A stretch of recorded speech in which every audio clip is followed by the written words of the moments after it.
بات کریں ایک اور اہم معاملے کی تو امریکہ اور اسرائیل کا جنگی جنون مزید بڑھ گیا۔ ایران کی آئل تنصیبات کو نشانے پر لے لیا۔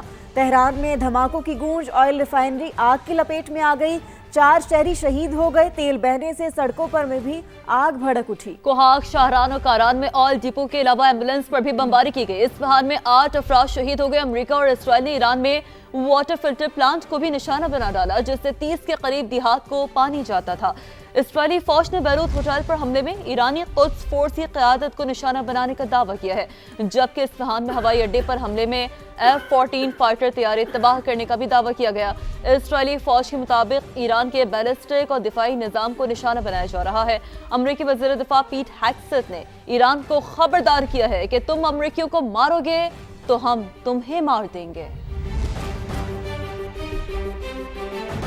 صدر ٹرمپ نے ایرانی صدر کے پڑوسی ملکوں سے موفی کے بیان کو ہتھیار ڈالنے کے مترادف قرار دے دیا۔ دعویٰ کیا کہ ایران سیٹلمنٹ چاہتا ہے لیکن میں نہیں چاہتا، یا تو انہیں ہتھیار ڈالنا ہوں گے یا وہ سب ختم ہو جائیں گے۔ بولے جنگ کے بعد ایران کا نقشہ شاید پہلے جیسا نہ ہو۔ ٹرمپ نے روس کی جانب سے ایران کی مدد سے متعلق خبروں کو بھی مسترد کر دیا۔ امریکی صدر نے اسکول پر حملے کا الزام بھی ایران پر لگا دیا۔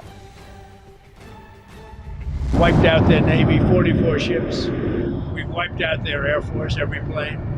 We've wiped out most of their missiles. You see, the missiles aren't coming much anymore. We've also hit their manufacturing areas where they make the missiles very hard.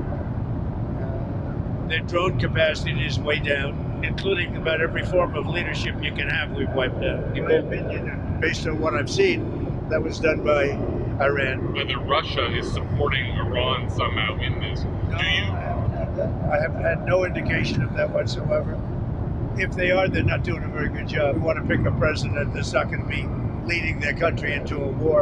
When you look also, they all of a sudden they apologized to the Middle Eastern states that they shot at him. I was very surprised to see they did that, but you mark that down as a victory for us and for the Middle Eastern states who are really friends of ours. It's a big loss. That's a surrender right there. I called it a surrender tonight. کسی کو اپنی سرزمین کے 1 inch پر بھی قبضہ نہیں کرنے دیں گے۔ ایرانی صدر مسعود پزشکیان کا 2 ٹوک اعلان۔ اسپتال میں مریضوں کی عیادت کے دوران میڈیا سے گفتگو، کہا ایران دشمن کے خلاف مضبوطی سے کھڑا ہے، اسے پوری طاقت کے ساتھ جواب دے رہی ہیں۔ ایران اپنے برادر ہمسایہ ممالک کے ساتھ اچھے تعلقات چاہتا ہے، اگر کسی سرزمین سے ایران پر حملہ ہوا تو بھرپور جواب دیں گے۔ حملوں کا مقصد یہ نہیں، ہمارے دوست ممالک کے ساتھ کوئی تنازع ہے، تمام مشکلات کے باوجود ہم سب متحد ہیں۔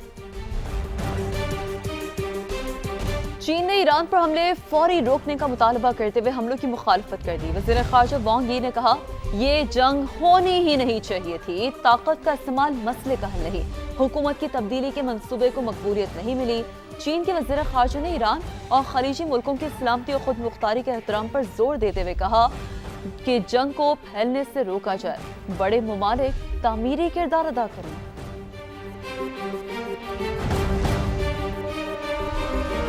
ایران کا جارحیت پر منہ توڑ جواب، حملوں کی 27ویں لہر، حیفا ریفائنری نشانہ، حزب اللہ نے بھی اسرائیل پر میزائل داغ دیے۔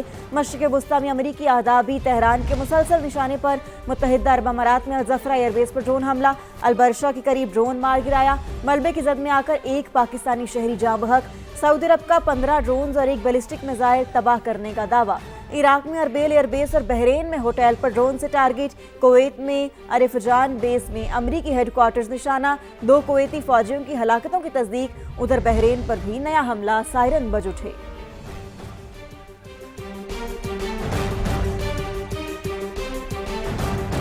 امریکہ کا ایرانی یورینیم کو قبضے میں لینے کے لیے اسپیشل فورسز بھیجنے پر غور، امریکی میڈیا کا دعویٰ سامنے آ گیا۔ رپورٹ کے مطابق ایران کے پاس 60% تک افزودہ 450 کلو گرام یورینیم موجود ہے۔ امریکہ کو ایران کی یورینیم حاصل کرنے کے لیے ایرانی سرزمین پر جانا پڑے گا۔ رپورٹ کے مطابق ابھی یہ واضح نہیں کہ امریکہ اور اسرائیل ایرانی یورینیم قبضے میں لینے کے لیے مشترکہ مشن سر انجام دیں گے۔ امکان ہے یہ کارروائی تب ہوگی جب ایران کی جانب سے خطرہ کم ہوگا۔ مشرق وسطی میں جاری جنگ کا 9واں دن، پاکستان سے آج بھی 88 پروازیں منسوخ، دبئی، ابوظہبی اور شارجہ کے لیے آج 57 پروازیں آپریٹ کی جا رہی ہیں۔ مشرق وسطی کی 9 دن میں منسوخ پروازوں کی تعداد 1400 سے تجاوز کر گئی۔ آج کراچی سے دبئی، دوحہ، ابوظہبی، بحرین